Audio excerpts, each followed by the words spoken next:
पूरा नाम सुधीर पंडा। इधर मुकेश पांडा। सो इनका स्पेशलिटी है अकेले के दम पे 97 गाय का गोबर अकेले उठाता है और ठीक जगह में लेके डाल के आता है। बहुत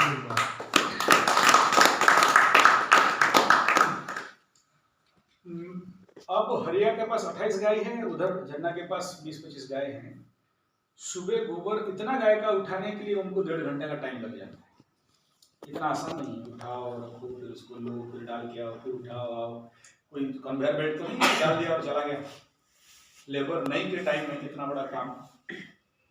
दूसरा कि इन गायों को अगर उसके पास लेबर नहीं है, चराने वाला नहीं है, खुद लेके जाता है चराने के लिए, खुद जाता है चराने, डंडा लेके, ब्राह्मण घर का बेटा, यादव बन के गौड़ बन के चलता है। उसमें कोई अंदर का ईगो नहीं कि हम पढ़ा लिखा है, हायर एजुकेटेड है, कोड बुड में आया तो नहीं आया है, नो, खुद गाय चराने जाता है। तीसरा, एक क्रांतिकारी विचार का व्यक्तित्व है, इसीलिए शांति से बैठता नहीं। गाँव घर घर गौ माता का कैसा रक्षा हो उसके लिए उसका प्रयास। और मेरा गौ कथा यूट्यूब चैनल पे चले जाओ, मैक्सिमम बड़ा वीडियो में देखना, ये साइड में बैठा रहेगा। ऑल ओवर इंडिया जहां जहां मेरा प्रोग्राम हुआ है, अपना इतना एसेंशियल काम छोड़ के मेरे साथ कथा में जाता है। और जाता तो जाता है, किसी प्रोग्राम में ऐसा भी होता है कि पैसा नहीं मिलता है तो फ्री में ही आना पड़ता है। और मेरे एब्सेंट में हम क्योंकि लाइटेज आदमी हैं, हाँ ठीक है दिया, ठीक है नहीं दिया, ये वहां पर जो बलदेव दाऊ का काम करता है, मार देने, ठीक है, चमका लेके सब ये। एंड पूरे कथा के दौरान लोगों को जो पब्लिक रिलेशन बनाना, मेरे बैक सपोर्ट जो भी संभालना, ये वो संभालता है। प्लस ऑल उड़ीसा लेवल में अभी 3 बड़े संगठनिक काम भी लिया। मतलब एक तरफ अपना प्रोजेक्ट संभाल रहा है, दूसरा तरफ अपना ऑर्गेनाइजेशन के फील्ड पे भी काम कर रहा है कि खाली हम गाय रखे नहीं, पूरे उड़ीसा में और अपने जहां भी रिच है वहां पर गोमाता का रक्षा किया जाए। ऐसा एक प्रैक्टिकल मैन है। मैं तो थ्योरी अभी इस क्षेत्र पे कहूँ, ठीक है, मेरे गौशाला था, मैं गाय को आउटसोर्स किया, वो मेरा चाणक्य नीति है, अलग बात है। लेकिन ये बेचारा लड़ रहा है, आज से नहीं 10 साल से, 10 साल ही जो 12 साल से अकेले दम पे लड़ रहा है। चाहता तो नौकरी कर सकता, चाहता तो इसका भाई का ट्रक वगैरह है, ट्रांसपोर्ट वगैरह है, गाड़ी भी बहुत साल चलाया है, एक्सपीरियंस बहुत सुपर एक्सपीरियंस। और इसका सुपर एक्सपीरियंस के बाद बताऊं, एक बार मेरा स्कूल में एक मास्टर को भालू काट लिया, हाथ निकाल लिया, सीवियर इंजरी। और मेरा एक दुर्गुण है कि मैं अपना ड्राइविंग सीट किसी को नहीं छोड़ता at any cost, single hand मेरा गाड़ी। और मैं उस दिन मेरा स्कॉर्पियो था, उस समय स्कॉर्पियो में लेके जा रहे हैं दोनों, मैं यहाँ पे आया था, ठीक है, हाँ यहाँ पे आया था ना। और गाड़ी एक जंगल का घाटी से चढ़ना था और उतरना था, और तब तक ब्रेक पाइप फाटे। स्कॉर्पियो जैसे बड़ा गाड़ी, और कम से कम कुछ नहीं होने से भी 800-900 फीट हाइट से गाड़ी को उतारना है। और उस बच्चा का कंडीशन, ब्रीडिंग इतना, भालू काटा था, मैं भी धीरे धीरे मेरा भी मतलब बैलेंस खोने लगा। और मैं बोला यहाँ से गाड़ी चलाना मेरे लिए मुश्किल है। 1-2 बार मैं मिस किया गाड़ी से, फिर ऐसे कंडीशन में उस गाड़ी को लेके वहां तक पहुंचा। वो गाड़ी नहीं पहुंचने वाला था क्योंकि चारों ब्रेक चुप्पत्ती जाम हो गया। बोला दादा मैं ब्रेक थी, मैं गियर थी, गाड़ी ब्रेक कर अब लेके। और उस समय ये जितना सहायता किया है, शायद अपना आदमी भी उतना नहीं, खून का रिश्ता वाला भी उतना सहायता नहीं, ठीक है। वहाँ मैं तो पूरा हालत मेरा खराब था क्योंकि मैं सोच रहा था शायद ये गया काम से, तो मेरा ब्रेन भी काम नहीं कर रहा था। और ये बाकी जो बैकअप दे के संभालना, ये हेल्पफुल नेचर। एक बार एक स्वामी जी महाराज, दोनों हाथ टूट गया था, एल्वेस्टर में चढ़े थे, गिरे, उनका मिशन भी टूट गया, हाथ भी टूट गया। तो मैं इसको खाली फोन करके, देखो एक महाराज गए हैं, देखो, तो उसको जो जो हेल्प होना चाहिए, एक्सरे सब कुछ। और हाँ, उस पैसे का मेरा जो मास्टर का एक्सरे नहीं हो, एक्सरे होता है, इसका भाई हुई ऊपर से फूट फाट करके लाइन अप करके सब।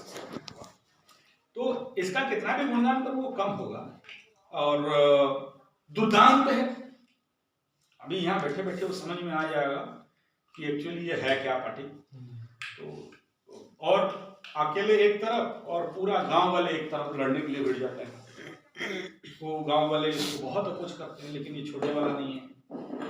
खाली वही नहीं, जो ऐसे ताकत हैं जो गोमाता नहीं बोलने देना चाहते हैं, जैसे मेरे ऊपर, उसके ऐसे ऊपर, इसके ऊपर भी इस प्रकार का जो अगेंस्ट फोर्स है काम करते, उन सबको फेस करके ये तो अपने हाथ से गाय चराना, दूध दूहना, इतने सारे गाय का दूध दूहना, आज वो शायद लेके भी आ रहा था लेकिन कुछ प्रॉब्लम हुआ, नहीं ला पाया। इतना सारा मैनेज करना आज के डेट में एक व्यक्ति के लिए बहुत तो इसलिए बोला मैं मुंह में कर्मयोग का क्यों भाषण मारूं, ऐसे आदमी के साथ मिला। चलिए, this is over to Pintu ji. ऐसा बोले अभी, मैं कोई बात पहले से बोला ना आपको कि ये जो एनर्जी की बात होता है ना, पहले तो गोमाता के साथ लोगे तो एनर्जी कहाँ से आ जाता है पता नहीं चलता है। और साथ में गायत्री मंत्र का जप भी है, तो बिना साधना के जीवन में हम कुछ नहीं कर पाएंगे। और ये जो काम नहीं भगवान का काम है। हम जो समाज के काम में सोच रहे ना, चाहे गुरुकुल के प्रोजेक्ट सोचें, चाहे गोमाता के प्रोजेक्ट सोचें, कुछ भी प्रोजेक्ट समाज की भलाई के लिए हम सोच रहे हैं ना, मैंने समाज की भलाई के अगर काम करने हम आगे बढ़ते हैं तो हम अंदर से स्पिरिचुअली कम से कम स्ट्रांग होना जरूरी है, साधना होना जरूरी है। तो हमारे गुरु जी की कृपा से भाई गुरु जी का ब्लेसिंग भी मिल रहा है, साधना भी रेगुलर चल रहा है। ना हमारा एक दिन योगा बंद होता है, ना ध्यान बंद होता है, ना जप बंद होता है। रेगुलर यज्ञ होता था, यज्ञ डेली में गाती यज्ञ करता था। अभी थोड़ा काम के थोड़ा सिलसिले में थोड़ा टाइट हो जा रहा है, क्योंकि यज्ञ थोड़ा हफ्ते 15 दिन में एक बार कर रहा हूँ। अभी तो हर गुरुवार को कर रहा हूँ ये। तो हम सबको जब ये काम करना है, समाज का काम करना है ना, एनर्जी होना जरूरी है शरीर में। और एनर्जी जैसा खाना से आता है ना, उससे ज्यादा एनर्जी मिलता है हमको कहाँ से? प्रकृति से। मिलता है कि नहीं मिलता है? खाली हम खाएंगे, करेंगे, करोगे कब यार? मैदान पे तो उतरो कम से कम। जैसा भैया बोले, एंटर मेरा गांव मेरा दुश्मन, एंटर मेरे गांव मेरा दुश्मन। भैया एक प्रोग्राम था, शायद टिटलागढ़ में था कि सोनपुर में कहीं पे था। भैया उधर से घूम के आए, शायद केसिंगा में था। केसिंगा साइड से आए, मेरे को फोन किया, पिंटू तू कहाँ पे है?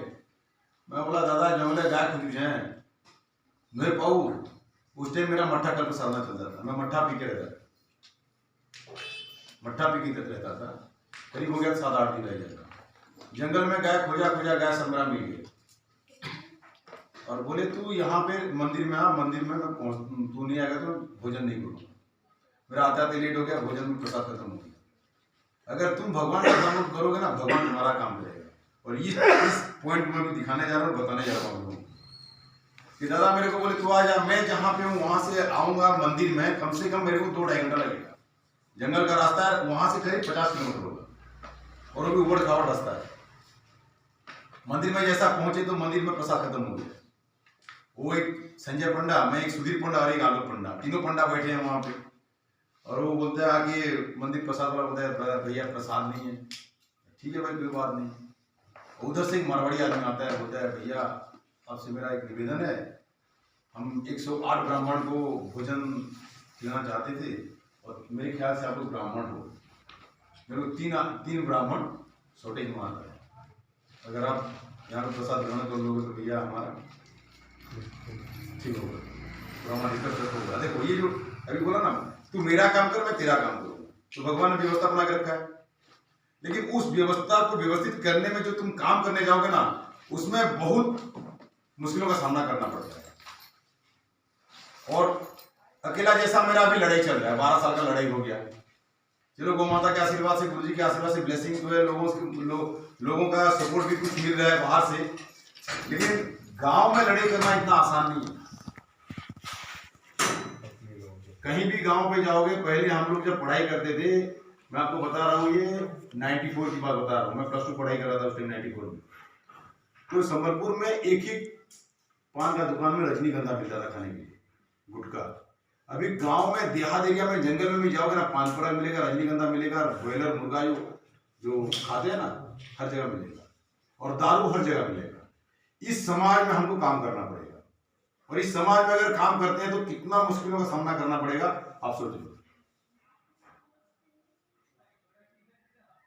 तो इसके लिए हमको क्या फिजिकली स्ट्रांग होना जरूरी है, चाहे फाइनेंशियली ना हो चलेगा। गौ माता एक ऐसा चीज है कि हमको कभी हो मैंने भूखा बनने नहीं देगा। गौ माता कोई भी चीज हम पैसा कर सकते हैं, गौमूत्र भी पैसा कर सकते हैं, गोबर भी पैसा कर सकते हैं, और दूध भी पैसा कर सकते हैं, घी भी कुछ भी चीज पैसा कर सकते हैं। और गौ माता के प्रोजेक्ट में सबसे पैसा वाला चीज क्या जानते हैं आप लोग? घी से भी दमदार चीज कौन सा जानते हैं? हाँ जी ना, गोबर भी नहीं है, उससे भी दमदार चीज है मट्ठा, जो कि अगर आप हिसाब करने जाओगे तो गौ माता का जो मट्ठा है ना वो पानी है, कचरा की बोलते हैं हम लोग ना उसको। उसमें से क्रीम निकाल लिया हम लोग, दूध निकाल लिए, सब निकाल लिए, तो बचा क्या? कुछ नहीं बचा ना। उस जो खाली चीज जो है ना वो सबसे मोस्ट पावरफुल चीज है। मैं मेरा जीवन में 3 महीना में मट्ठा पी के रहा हूं, और उसका व्यक्तिगत एक्सपीरियंस बता रहा हूं। दुनिया का ऐसा कोई बीमारी जो कि मट्ठा सर्व साधना में ठीक नहीं हो सकती। गौशाला तो बना लेंगे, गौशाला चलाने के लिए मेंटेनेंस करने के लिए लड़का चाहिए ना, पैसा भी चाहिए ना, मैन पावर भी चाहिए ना, तो कहां से हम लोग करेंगे?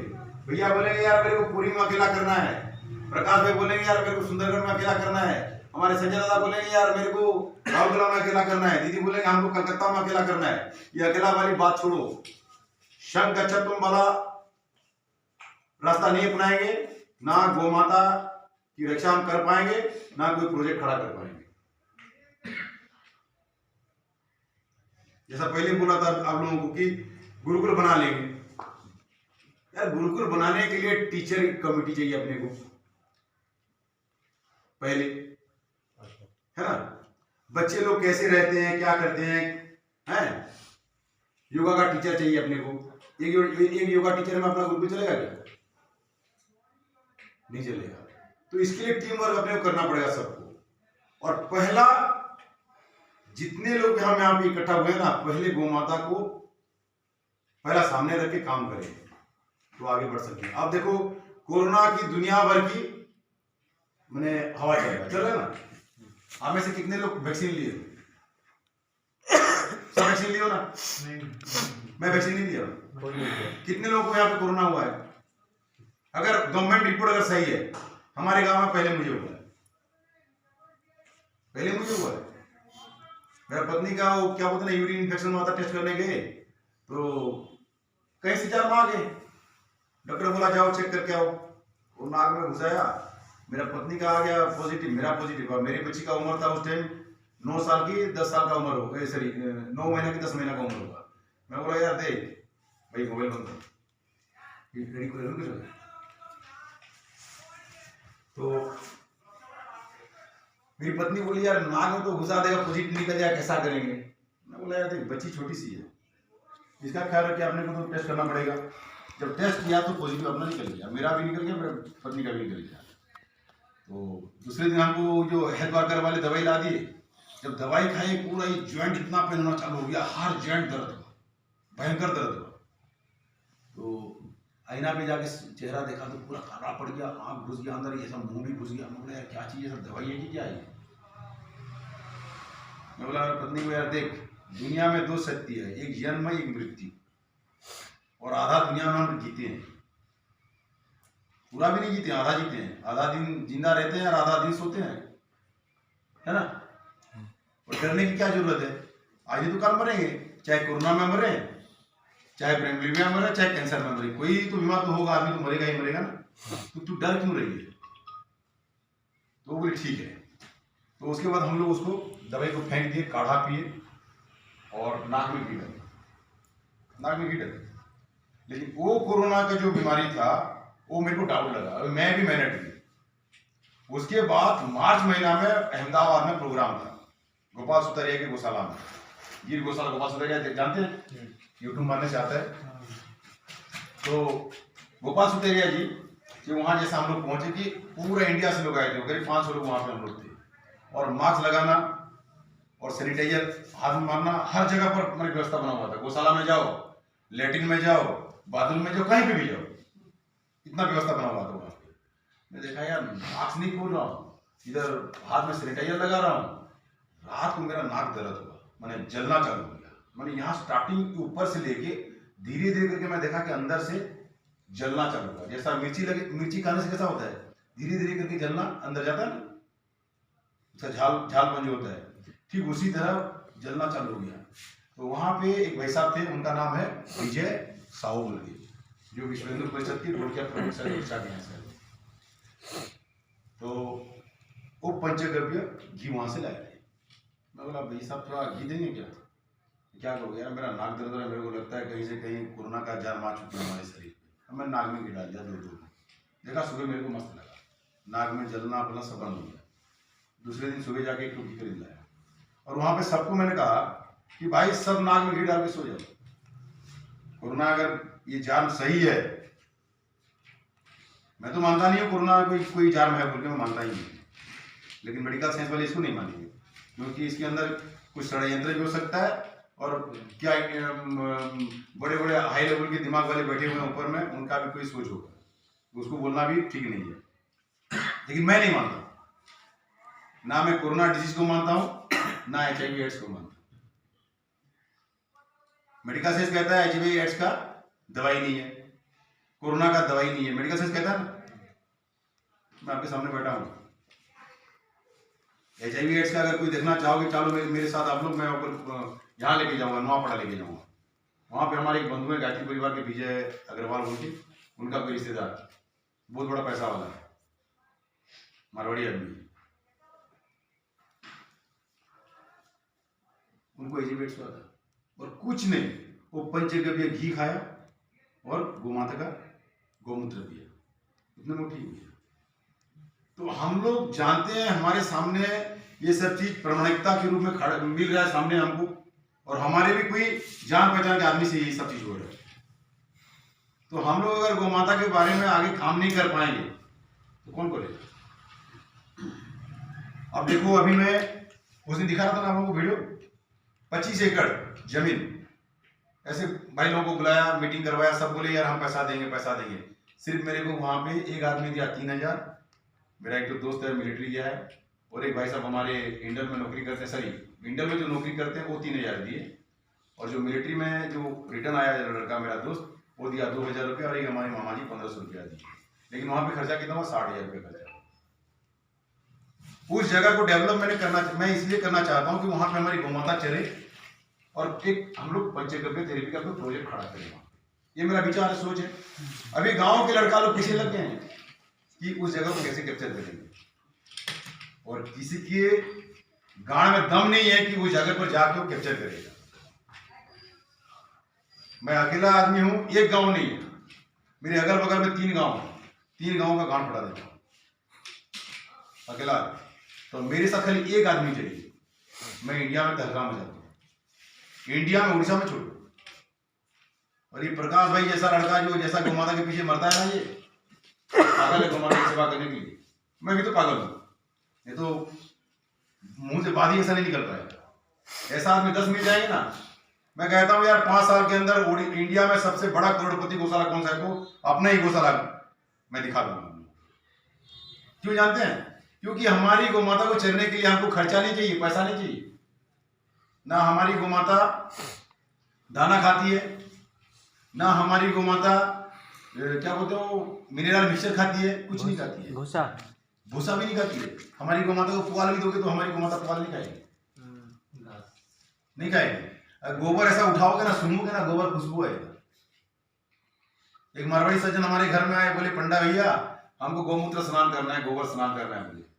बोले यार स्नान तो करेंगे, लेकिन ऐसे स्नान नहीं होता है।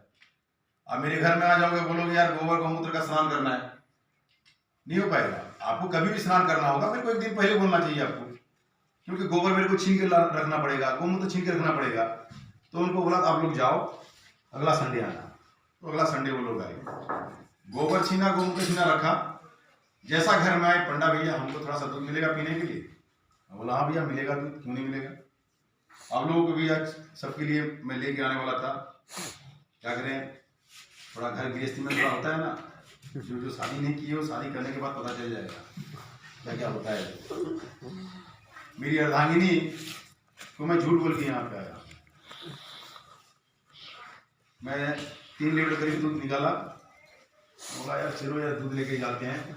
और करीब 2-2.5 किलो दही है, और वो दही भी देखोगे ना, मैंने ऐसा उंगली मारोगे तो ऐसा भी कर दोगे ना, वो दही ज़्यादा से ज़्यादा यहाँ तक गिरेगा, उंगली में चिपक जाएगा, उसमें इतना मलाई है।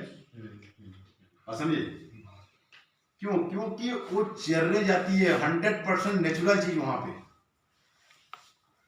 वो सब मैं लेके आता, लेकिन आज नहीं ला पाया। और एक दिन मेरा अर्धांगिनी को लेके आऊंगा, उसको साथ में लेके आऊंगा। वेदर भी ठीक नहीं था बोल के नहीं लाया, तो उसको लेके आऊंगा मैं यहाँ पे। और उस दिन मैं सबको दूध पिलाऊंगा, दही खिलाऊंगा, उस दिन घी भी खिलाऊंगा, और उस दिन भोजन बनाने का ड्यूटी मेरा जिम्मेदारी रहेगा, भोजन बनाने का ड्यूटी मेरा रहेगा। और मैं यहाँ पे आऊंगा, भैया एक मिनट, उस दिन यहाँ पे क्या है क्या नहीं है मैं नहीं जानता। मैं आपका भोजनालय में जाऊंगा, खाना मैं आपको खिलाऊंगा, चाहे सब्जी हो या ना हो। और जो भी खाना खिलाऊंगा ना, दिल से खिलाऊंगा, और आप लोग भी दिल से खाओगे और मरते दम तक याद करोगे। ये इसका हाथ का जो खाया है वही जानता है, पता नहीं हाथ में क्या चमत्कार है। खुद मैं जाता हूँ ऐसा ही, मैं तो पागल आदमी घूम के जाता हूँ, और रात को 12 बजे रोटी बनाएगा, खाएंगे, इतना टेस्ट कुछ नहीं, ऐसे ही रोटी दही, रोटी दूध, ऐसे ही खाए। गुरुजी अगली बार आए थे तो खिचड़ी बनाए थे। अच्छा। अभी भी याद है। अरे कैसे बनाए थे, किसने नहीं बन रहा है पूरा 7 दिन का शिविर में उतना टेस्टी खाना नहीं बना था। एक दिन का मैं एक किस्सा बता रहा हूँ। वो हाथ का ये किस्सा के बाद क्वेश्चन आंसर सेशन पे जाओगे, गोरक्षा क्यों करना है, गाय का क्या प्रॉब्लम है, क्यों गाय बचाना, जैसे मैं आपको पूछता हूँ आप उनको ऐसे पूछोगे। दादा के साथ 3 प्रोग्राम में रखा था। मेरा 3 गांव, एक गांव संतला है, एक गांव छतावर है, एक गांव गुलाबन है। तो हम लोगों का रहने का खाने का व्यवस्था हम लोग गुलाबन में करते, वहाँ पे सोते नाइट में। और एक प्रोग्राम रखा था मैंने संकला के बगल में एक गांव चकली बोल के, उस गांव को हम लोग गोद लिए थे कि उस गांव को हम लोग ऑर्गेनिक कैसे करें। और हर घर में एक गौ माता का सेवा हो, पालन हो, इस हिसाब के साथ हम लोग वहाँ पे इकट्ठा हुए थे। तो दादा के साथ हम लोग पहुंचे हमारे गांव में। पहला प्रोग्राम रखे थे 7 बजे रखे थे छतावर में, और 9 बजे रखे थे चकली में। तो हमारे गांव का रास्ता बन रहा था, पता नहीं हमको कहाँ ढोलक पकड़ोगे, कहाँ हारमोनियम पकड़ोगे, कहाँ नाल पकड़ोगे, और दादा का बैग कहाँ पकड़ोगे। तो करीब हमको 1.5 किलोमीटर पैदल जाना पड़ता। रास्ता बन रहा था, रास्ता बंद कर दी, जो गाड़ी जाती है, जो गाड़ी चलती है जो रास्ता। बोला दादा यहाँ का प्रोग्राम बंद कर दें, चलो वहाँ चलते हैं चकली। तो चकली हम लोग पहुँचे गए 7 बजे। जो प्रोग्राम वहाँ पे 9 बजे होना था, वहाँ पे 7 बजे प्रोग्राम हो गया। तो वो बच्चे लोग पूरा एकदम घबरा गया, खाना कैसे बनाए, क्या करें, कैसे करें। बोला खाने का चिंता मत करो, पहले प्रोग्राम होने दो। प्रोग्राम हो गया, वहाँ से गाड़ी स्टार्ट हमारे, सीधा हमारा घर आ गया। हम अपना घर में 9 बजे पहुँच गए। मैं बोला दादा हाथ पैर धो लो तुम। शायद रांगा भी था, लगता है उस टाइम रांगा भी था, रांगा लोहड़िया जीवन कोई था साथ में। तो अब लोग हाथ पैर धो लो, मैं खाना बनाता हूँ। तो मैं मेरा घर में एक चीज़ बनाया, मेरा घर के बगल में गया, बोला थोड़ा चावल ले लो और थोड़ा पानी की चावल बना दो। एक को चावल बनाने के लिए दिया और एक को दाल बनाने के लिए दे दिया। और मैं मेरा घर में कुछ नहीं किया, थोड़ा सा आलू खाली वो प्रेशर में पकाया, उसको पकाने के बाद मैं अपने घर में बनाया, वो मीट मेकर सब्जी बनाया, और आलू का भरता एक बनाया, और एक साग, और जो पापड़ होते हैं ना, ये जो क्या वो कहाँ पसंद वो बड़ी बड़ी बड़ी जानते हो हैं, बड़ी छान दिया। तो मेरा घर में मेरा 3 आइटम बन गया, वहाँ पे दाल आ गया, 4 आइटम हो गया। तो वहां से लाते लाते सब खाना रेडी हो गया। इधर बोलता है जब खाना खाते हैं, बोलते यार इतना मीठा क्यों लग रहा है खाना, यार भाव है ना इसमें। यार कोई भी चीज अगर करते हो 100% अपना एफर्ट वहां पे लगाते हो, तन से मन से, उधर कैसा भी खाना बनाओगे ना, वो खाना ऐसे टेस्टी हो जाता है। अब देखो ये तो ऐसे बातें चलता रहेगा, ऐसा अपना जीवन का एक्सपीरियंस हो जाता है। दादा भी थोड़ा चालू कर देता है तो इधर भी बाहर निकल जाता है। लेकिन इस मैंने शिविर में ये सब चीज बात नहीं होनी चाहिए। अभी अपने को गोरखा करना है कि नहीं करना है, पहले ये बताओ। करना है। कहाँ करेंगे ये बताओ। नहीं छोड़िए, कहाँ करेंगे छोड़िए। गोरखा क्यों नहीं हो पा रहा है? आज विश्व हिंदू परिषद लड़ा हुआ है, बजरंग दल लड़ा हुआ है, आरएसएस लगा हुआ है, यात्री परिवार लड़ा हुआ है, फिर भी कहीं पे गोरक्षा का व्यवस्था क्यों नहीं बन पा रहा? मेन कारण क्या है? इससे हटके एक बहुत बड़ा प्रश्न मेरे सामने है। कोई कहता है कि सबसे ज्यादा जो मुझे बहुत दुख हो रहा है बोलते हुए, वो जो मांस का एक्सपोर्ट होता है इंडिया से ये सच है? सच है। सच है? सच है। और वो करने वाला कोई बनिया है, ये भी सच बनिया है, राजेश शर्मा है। बनिया ही है वो। बनिया ये भी सच है? सच है। मुझे पता मैं इसमें देखा रहा था कि अपना क्या बोलते हैं ना, आंखों देखी वाला न्यूज नहीं होता था पहले, अभी आ रहा है कि नहीं पता नहीं, पर न्यूज़ में आंखों आता है वो अलग है, बट क्या है सच में वो- सच है? मैं भैया देखिए, इसमें 100% तो हम नहीं बता पाएंगे। न्यूज में जो मैं सुना हूं मैं बताऊं, राजेश शर्मा बोल के एक आदमी है, क्योंकि वो जितने कतल खाना है उसका मालिक है वो। क्योंकि वो और एक चीज जानते हैं, जो लोग भी काटते हैं हिंदू लोग ही काटते हैं ज्यादा। उसी का विश्वास नहीं बैठा, तो मुझे पहले वो खत्म करना चाहिए। खत्म नहीं करना है भाई, उसके पीछे क्यों भाग रहे हो? जहाँ करने दो ना उसको, उसके पीछे क्यों भाग रहे हो? तो वो करेंगे तो वही चुरा के लिए अब एक चीज सुनिए भैया, ये एक आदमी गाय बिक्री करता है, क्यों बिक्री करता है? कोई मुसीबतों का सामना फेस कर रहा है बोल के तो बिक्री कर रहा है ना वो, ताकि बोझ लागू से बोझ लग रहा है बोल के बिक्री कर रहा है ना वो। क्यों जो बात आ रहा है वहां पे, वो क्यों को अगर हम सुधार लेंगे तो क्या बिक्री होगा क्या? आज देखिए हर जगह गोमाता रखना कोई नहीं चाहता है, गांव में रखना नहीं चाहता है। क्यों? क्योंकि गोचर जमीन जितनी है सब गांव वाले कब्जा कर चुके हैं। और जहां पे डबल क्रॉप होता है, ये डबल खेती होता है, डबल क्रॉप जहां पे होता है, उस जगह पर आप जाओगे तो एक भी गोचर जमीन आपको नहीं मिलेगा। कल रात को 9 बजे एक आदमी से हमारा झगड़ा हो रहा था, रात को 9 बजे। जमीन अपना है, हमने डिमार्केशन किया, अपने एरिया पे हम लोग अपना गेट बिठा रहे हैं। 3-4 आदमी लेके दारू पी के आ गया घर में, बोलता है ये करेंगे वो करेंगे। वो बोला यार देख, तू जो बात कर रहा है, तू यहाँ पे झगड़ा करने आया कि तेरे को प्रॉब्लम क्या है ये बताना। तू हमारा एरिया में क्यों बनाता है? या तेरा तो एरिया नहीं है भाई, एरिया तो हमारा है। हम लोग डिमार्केशन करके देखे, हमको आरआई दिखाया, तहसीलदार यहाँ पे आके बताया, तब जाके हम लोग यहाँ पे अपना गेट बिठा रहे हैं। तो मेरा भाई बोलता है मेरे को कि वो गोचर जमीन है, गोचर जमीन में अपना खेती बाड़ी करता है वो। हम लोग जहाँ पे गेट बिठा दे रहे हैं उसका गोचर जमीन में जाने के लिए उसको दिक्कत होती है। मैंने गोचर जमीन को भी लोग अपना समझ रहे हैं, ये स्थिति हो गया है। और कुछ साल के बाद देखो सरकार भी उसको लोगों को बांट देगा।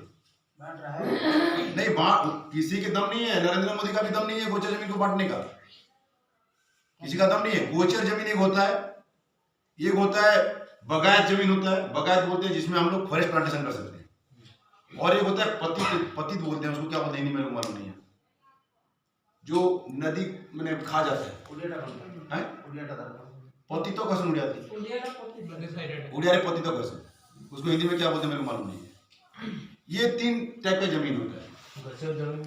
गच्छल पेड़ जो लगाते हैं ना उसको बोलते हैं बगायत, बगायत बोलते हैं उड़िया में। उस जमीन को सरकार लीज में दे सकता है, आज अभी लीज भी बंद कर दिया सरकार। जब जमीन लीज देना बंद कर दिया सरकार, गोचर जमीन कभी पट्टा दे सकता है किसी को? भाई हमारे जैसा आदमी को मिलेगा तब जाके तो सीना तान के बात करेगा।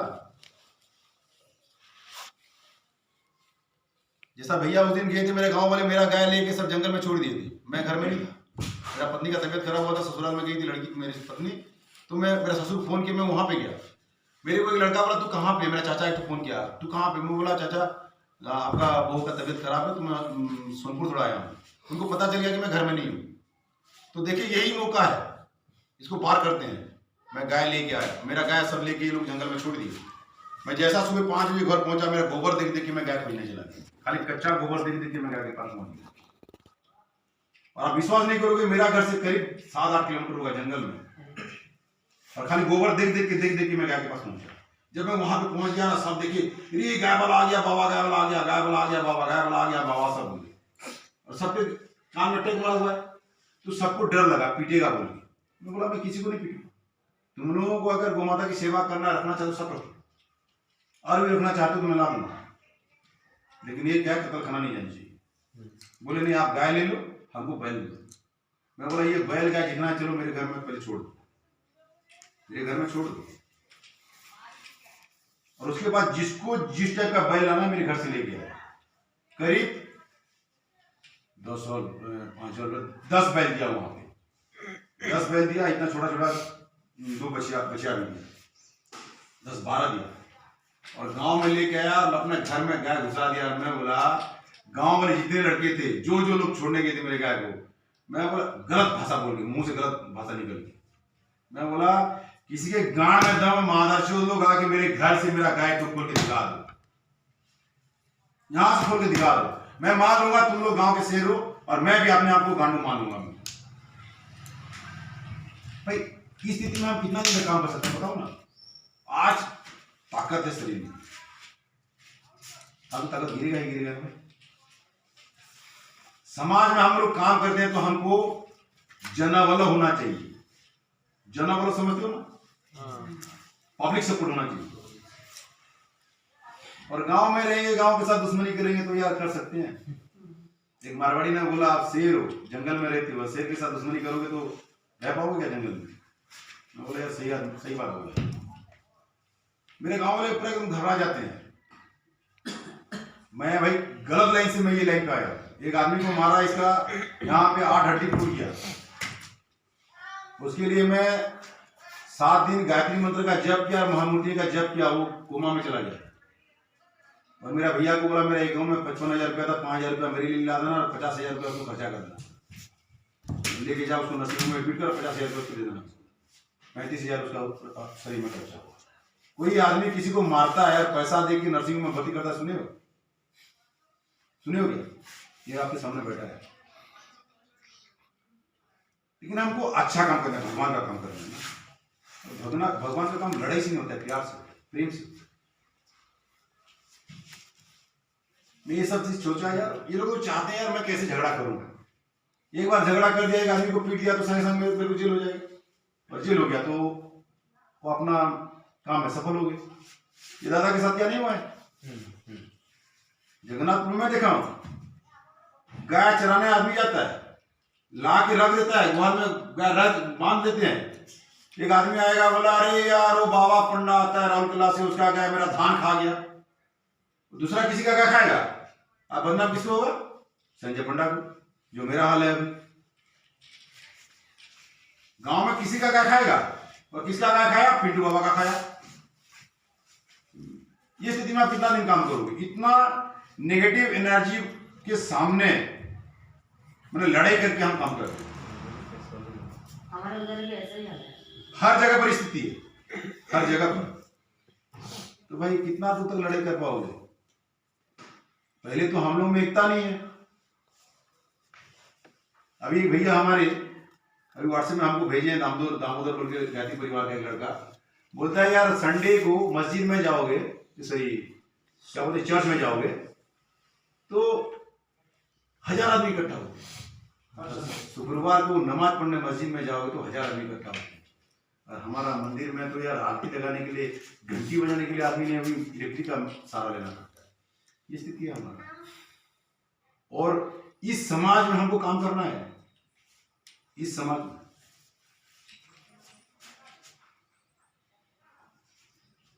इतना नेगेटिव एनर्जी के बावजूद भी हम हिम्मत नहीं आ रही। क्यों नहीं आ रही जानते हैं? मैं भी एक भजन गाऊं, आप लोग दोहराओगे।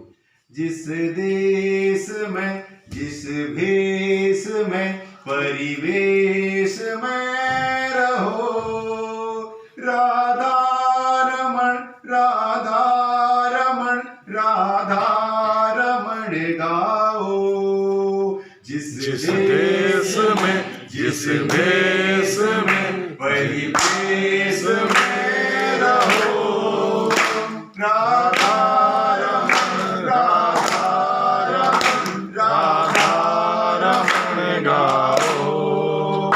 जिस मान में, सम्मान में, स्वाभिमान में रहो, राधा रमण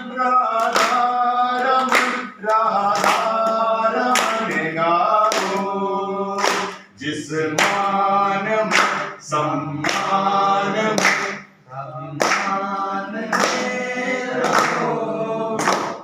यार गाते हो, मेरा आवाज सबसे तेज हो रहा है, इतने आदमी गा रहे हो, घर फट जाना है। ये गाना गाने में कंजूसी, तुम लोग क्या करोगे यार, और तुम लोग क्या गुरुकुल चलाओगे भाई। भोजन और भजन दो चीज में कभी शर्माना नहीं है, कभी नहीं शर्माना है। हमको भूख लग रहा है यार, भाभी जी के घर में हम लोग के, भाभी हमको भूख लग रहा है, बात खत्म। उनका घर में जो स्थिति होगा, चाहे हमको पोहा से पेट भरा सकते हैं, मुड़ी से पोहा भरा सकते हैं, और रोटी से भी, क्योंकि वो घर गृहस्थी वाले हैं, किस स्थिति में वो जानेंगे। अपने को भोजन करना है, वहां बोलेंगे नहीं भाभी नहीं खाएंगे, मरो। बात समझे कि नहीं? जिस मान में सम्मान में स्वाभिमान में रहो, राधा रमन राधा रमन राधा रमन राहो। जिस योग में, जिस भोग में, जिस रोग में रहो, राधा रमन राधा रमन राधा रमन गाओ। जिस योग में, जिस भोग में, जिस रोग में रहो, राधा रमन राधा रमन राधा रमन गाओ। जब समाज का काम करते हो ना, तुमको तुम्हारा मान, अभिमान, स्वाभिमान बाधा देता है। इसलिए जिस मान में सम्मान में स्वाभिमान में रहो। अभिमान में नहीं रहना है, स्वाभिमान में रहना अपने को, और तुम्हारा स्वाभिमान तुम्हें आगे बढ़ने दे। अब अभिमान रह जाओ यार, पन्ना भैया हमको बुलाया, नहीं खिलाया, नहीं पूछाया, तो वो तुम्हारा स्वाभिमान नहीं कह रहा है, तुम्हारा अभिमान कह रहा है। तो अपने आप को ऐसा बनाना है। मेरे को देख रहे हो, कोई टेंशन है मेरा है? मैं घर जाता हूं तो मैं पहले ही बोल देता हूं रात को हमको भोजन नहीं मिलेगा। आप देखना चाहते हो, आप चलो, मैं जैसा घर में एंट्री मारूंगा ना, मेरा बीबी मेरे ऊपर बरसने लगेगी, बरसने लगेगी। आगे पास